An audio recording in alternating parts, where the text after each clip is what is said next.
ลูกกันนะลูกหลาบ่ ลูกหลาน มีสองคนเท่านี้บ่พ่อ ก็แต่ว่าไอ้นี่แหละไอ้ผู้ใหญ่แล้วเจอแต่ผู้ชายเป็นทั้งมวลมัน6 คนนะ อ๋อ แต่ว่าเขาไปหมดแล้วพวกน่ะไปละไอ้ ไปอยู่ ไปน้ำลูกน้ำเมียหมดแล้ว อยู่ไผอยู่มันเนาะ โดย โอ้ทีโทเฮ็ดหยังนี่ทางป้าเฮ็ดหยังนี่พ่อ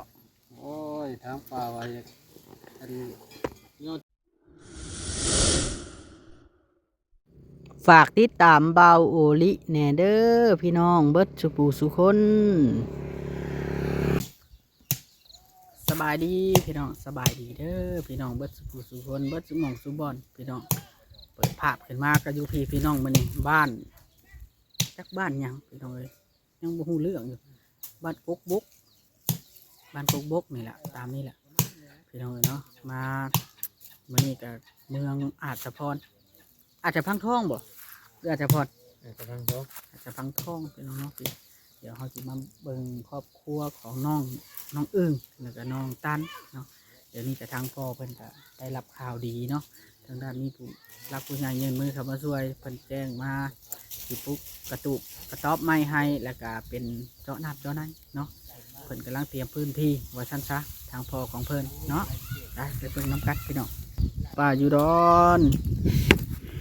อ๋อเถอะ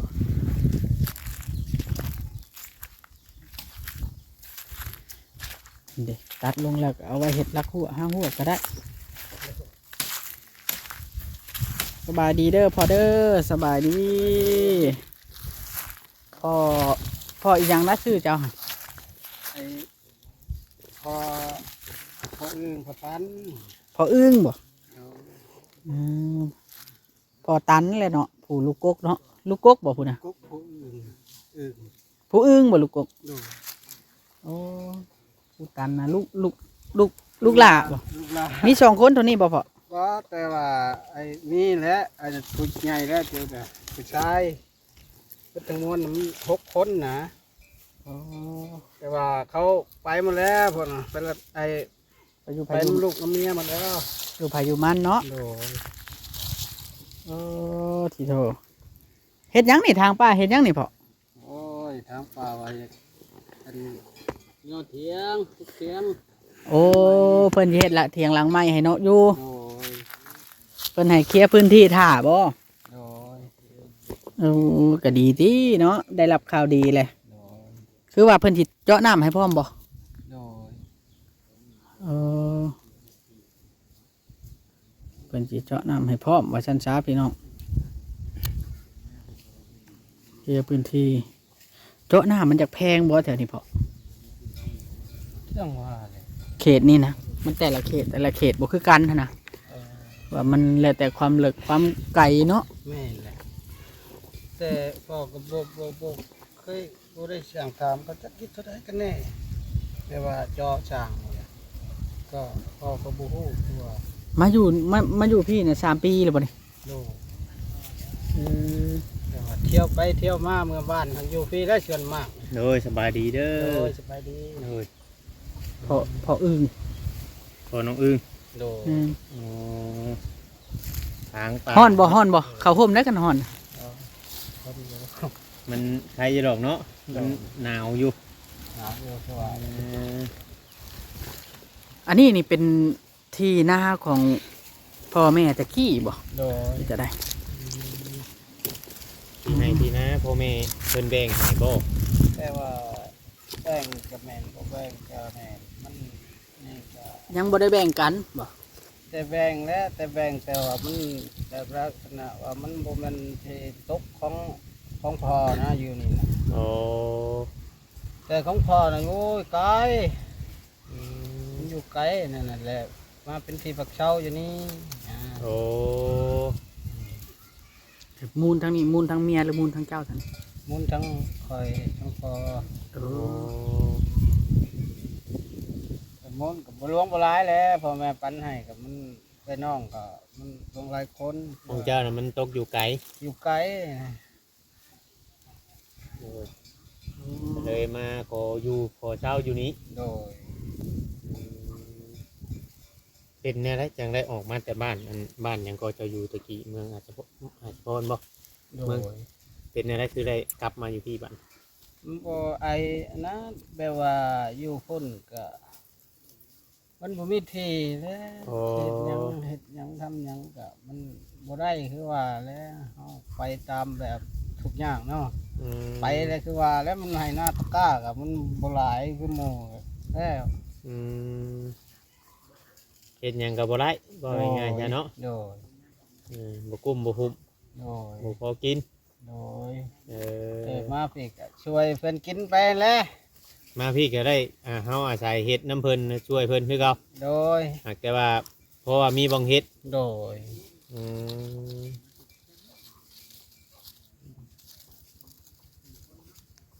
วันนี้เลยมาเคลียร์พื้นที่เพิ่นมาแจ้งข่าวว่าเพิ่นสิเฮ็ดกระต๊อบให้อยู่บ่เฮ็ดเตียงให้อยู่ โดย อ๋อ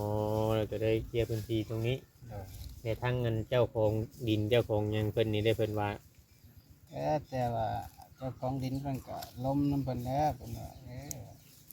ก็แล้ว อื นะ ม ก็เฮ้ยเฮ็ดคือว่า โดยเป็นบ่ได้ว่าในไรเนาะ โดย เออ เป็ดก็เฮ็ดโลดเนาะเพิ่นว่าเนาะ โดย เนี่ยไรเฮาก็นอนอยู่พี่ประจำอยู่แล้วเนาะ โดย เลี้ยงเป็ดเลี้ยงไก่ โดย อืม3 ปีแล้วมาอยู่นี่ติ โดย โอ้ ถ้าเจ้ามาแล้วถ้าเจ้าปลูกเถียงหลังนั้นบ่ ครั้งนี้เนี่ย จนสิฮักเบิดเลย โดย บัดยามฝนไปอยู่กันอยู่ได้บัดยามฝน ยามฝนก็อยู่ไปบ่ซี่แหละคือว่าแหละ เออ น้องฝนก็อยู่จังคันแล้วเนาะ โดย บ่ต้องใช้กระห่มนะพาเรากระห่ม เนาะฮอนเดดเนาะ กระห่ม มันเดิมสิบ่หนาวได้ได้นี่เนาะ กระห่มนี่ก็ได้ใกล้ๆนี่ใส่ก็ได้อยู่นี่ก็ได้นี่ เพิ่นกำลังเคลียร์พี่น้องเนาะเคลียร์พื้นที่เล่นจะได้ทางออกเบิดนำมื้อนี้เนาะ โดยว่าจะความฝันว่าเนี่ยจังซั่นแหละ เออ มันคือออกคันไหนความฝันว่าจะทางออกตัวมันมีแต่พวกหนาว อืมนี่เนาะทางเข้ามาเนาะตัวนี้เนาะ เนาะนี่ก็แม่นอันย้ำนี่เนี่ยลัดเป๊ะอันย้ำเขาดำนา อ๋อยามตัวนี้มันสิเที่ยวยามฝน เนาะ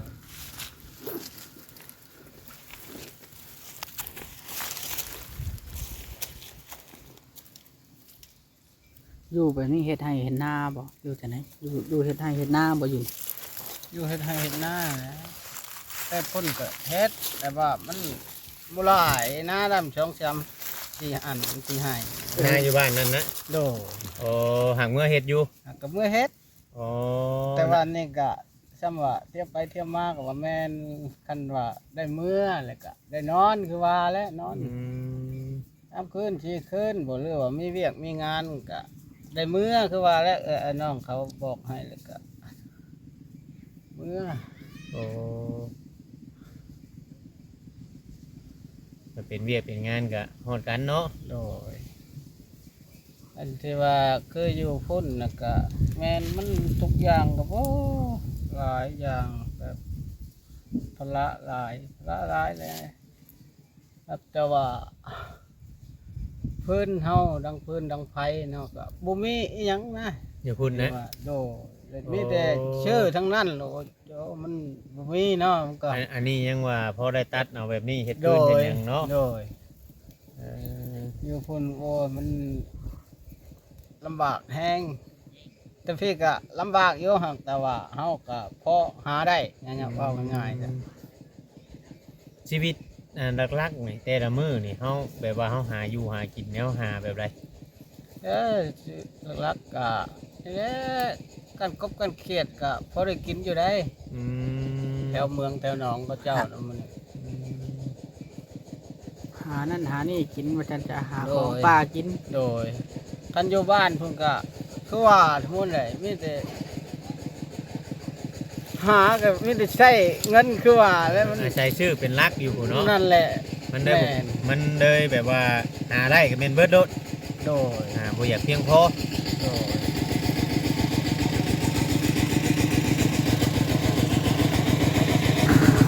จ้างน้ำจ้าง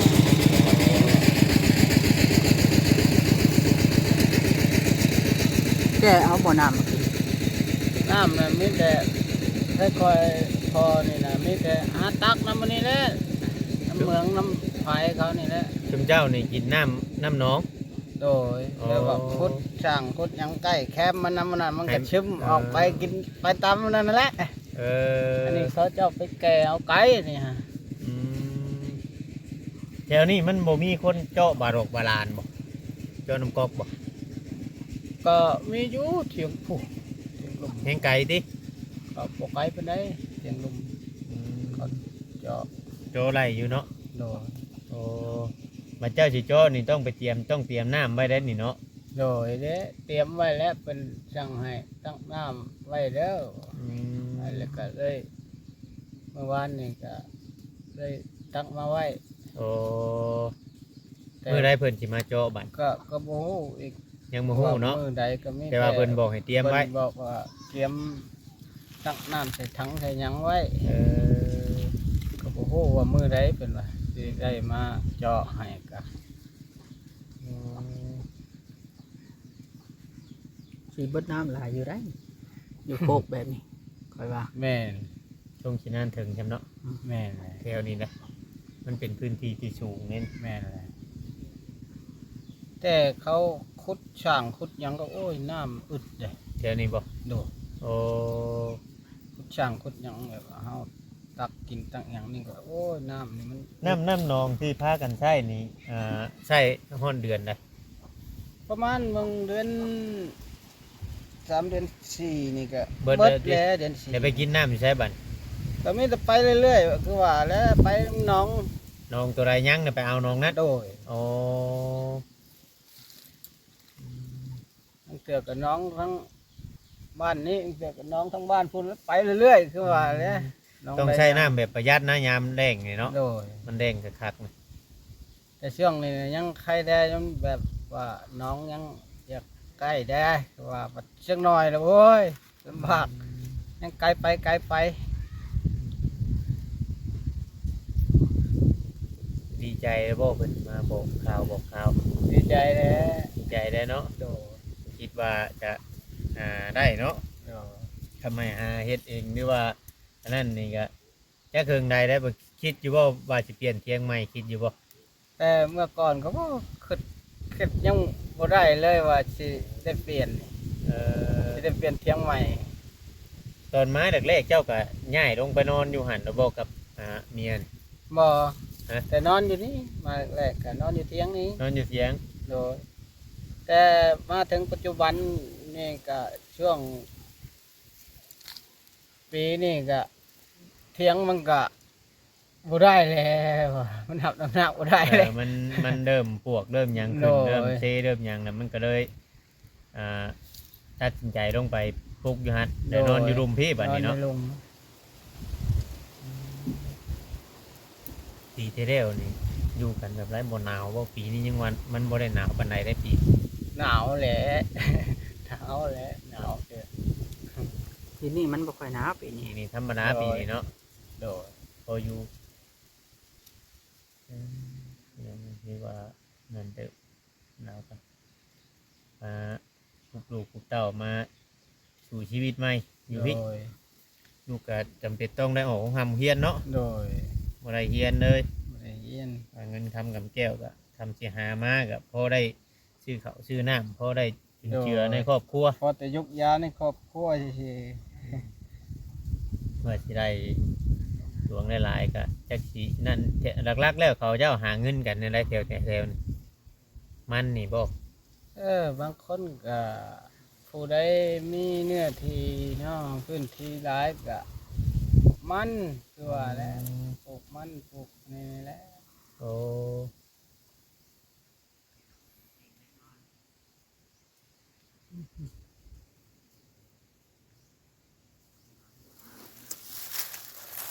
เห็ดเฮาเฮ็ดกองใหญ่ที่บ่เฮาจุมันสิบ่อันนั้นบ่ ยันวะ แต่ว่าเฮาจะจูดก่อนพวกเถียงได้แบบนี้เนาะ เคลียร์ก่อนบ่ แม่น บ่เป็นหยังก็ ยันว่ามันกองใหญ่ยำดุกเองมีแต่กกน้ำเนาะก็เลยเอาออกทำมาเป็นโฮมไม้โฮมหยังแบบนั้นนี่จงไว้ให้โฮ สิ ม จงทั่วและอันนี้โอ้มีแต่ จะน้ำแทง โอ้ เฮ็ดมาข้างคืออยู่ดอก แม่นแหละ ล้นเติบหรือว่าเพิ่นเข้ามาพบพ่อในฮอดเดือนนะบ่ ยังบ่ถึง ยังบ่ถึงบ่ มันจิตเป็นมือขึ้นหลังนี่ติ เอ มัน อเราก็บ่ได้อันคอยเบิ่งคลิปเนาะทางบ่เอ็นเพิ่นพามาเนาะ แม่นแล้วก็อีกอย่างทั้งน้องสองคนเพิ่นน่ะเพิ่นว่าเป็นเนาะเพิ่นรู้จักมาหลายญาตินะทาง FC เพิ่นก็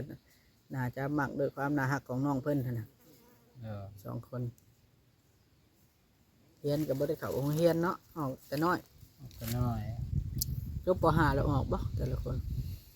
แต่ป .5 ก็บ่จบซ้ำนะ อืม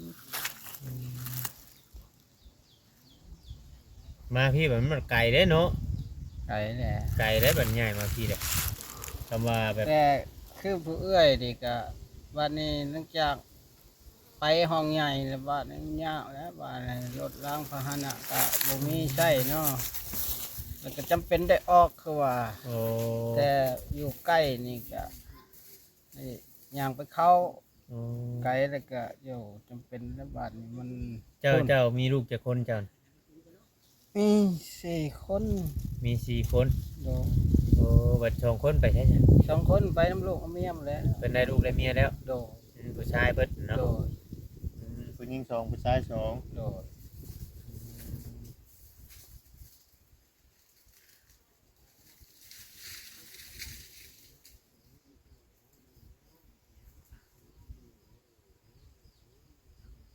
เมียน่ะคนบ้านนี้บ่คนอยู่บ้านน่ะ เมียอยู่อันดงนางงามอาชพรเมืองอาชพร โอ้ แต่คอยไปสู่เขาพอได้ไปสู่เขาวันนี้แหละเพราะว่าแล้วทุกยุกทุกยากนี่ก็มีแต่ไปไปสิแหละ อืม ทางครอบครัวเมียก็ลำบากคือกันบ่ ลำบากแหละลำบากแล้วจังว่า อพยพมาเนาะ ประโยคมาพี่หักแต่ว่าบ่แม่นมาเลยแต่ว่าไปมานะ อ๋อบัดสมมุติว่าเป็นเวียกเป็นงานน้ำบ้านพุ่นน่ะได้มื้อ โดย อ๋อแบบว่าเฮาบ่ได้ปะทาง บ่ นั้น ได้ปะแล้วปะบ่ได้แล้ว อืม เบียกบ้านการเมือง เพราะว่าเฮาได้ย้ายอันไปอยู่พุ่นแล้วเนาะ โดย อันนี้คือว่ามา ที่ฝักเช้านะ ที่ผักเซากับว่าแม่น โดย พอง่ายมันอยู่พี่น่ะมันง่ายบ่อนหาอยู่หากินเนาะ แม่น สิกลุ่มกันแบบ อยู่ ท คน หารการ ก็มีแต่ชื่อคือว่าแหละอันนี้หาหยังก็บ่ได้กินคือว่าแบบว่าบ่ได้ชื่อ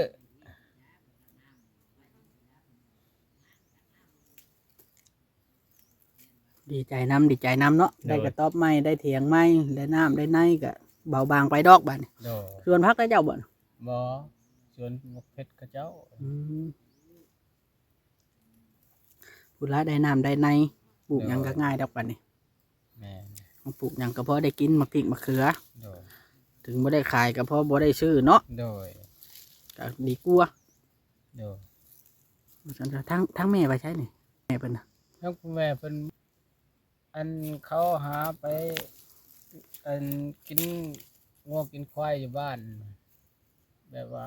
เวียกอันนั้นนะ พี่น้องบ่ โดย เฮ็ดฮีดเฮ็ดหยังบ่ โดย อ๋อ โอ้ดี